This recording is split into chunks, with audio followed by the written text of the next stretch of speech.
কথায় আছে না, কারো পৌষ মাস কারো সর্বনাশ। আজকে প্রায় 2 বছর পরে আমার এক্স তার জামাইরে নিয়ে এসে বলতেছে, ভাইয়া দেখছো আমার ফোনটা শুধু বন্ধ হয় আর চালু হয়। তখনই আমি ফোনটা অন করে যেই না 2 মিনিট ফেসবুক বা টিকটক চালাইছি, আবার ঠাস করে কিন্তু বন্ধ হয়ে যাইতেছে। তখন মনের মধ্যে যে কি একটা আনন্দ হয়েছে রে ভাই, আমি তো মনে মনে বলছি আজকে তারে খাইছি, শালি আমারে বহুত জ্বালাইছে। প্রায় 3 বছর রিলেশন করার পরও কিন্তু সে আমারে বিয়ে করেনি। সে কিন্তু অজুহাত দিয়েছিল আমার কি আছে, আমার না আছে টাকা পয়সা, না আছে বাড়ি গাড়ি, না আছে সুন্দর চেহারা। সে কিন্তু জানতো না যে এটা আমার দোকান, আর তার জামাই কিন্তু আমার পরিচিত, এই জন্য সে সাথে করে আমার দোকানে নিয়ে আসছে। আমি বললাম, ভাইয়া আপনার বউরে নিয়ে একটু বসেন, আমি দেখতেছি কি সমস্যা। আমি তার জামাইরে জিজ্ঞেস করলাম, ভাইয়া তাহলে আপনি কি কাজ করেন যদি একটু বলতেন। তো বলছে, ভাইয়া আমি সেরকম কিছু করি না, আমি হচ্ছে অনলাইনে কাজ করি। আমি মনে মনে বলছি তাহলে জামাই মনে হয় পাইলট, বিমান ওড়াই অনেক্স বা অন্য কোনো সাইডে।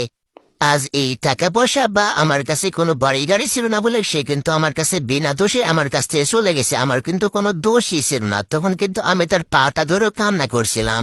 যাই হোক, এগুলা কোনো বিষয় না, যেহেতু সে আমার অনেক টাকা নষ্ট করছে, অনেক ক্ষতি করছে, অনেক রকম গিফটও নিয়েছে আমার কাছ থেকে।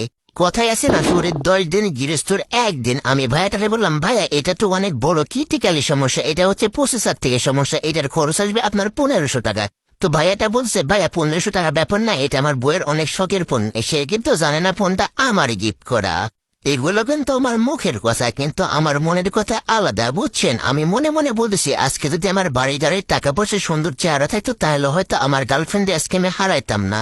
আর সেও কিন্তু আমার এই অজুহাত দিয়ে ছেড়ে যাইতো না। আজকের ভিডিওটা আমার এই পর্যন্ত ছিল। যারা আমার ভালোবাসার মানুষ আছেন তারা এই ভিডিওতে একটা লাইক, একটা কমেন্ট আর একটা শেয়ার করে আমার পাশেই থাকবেন।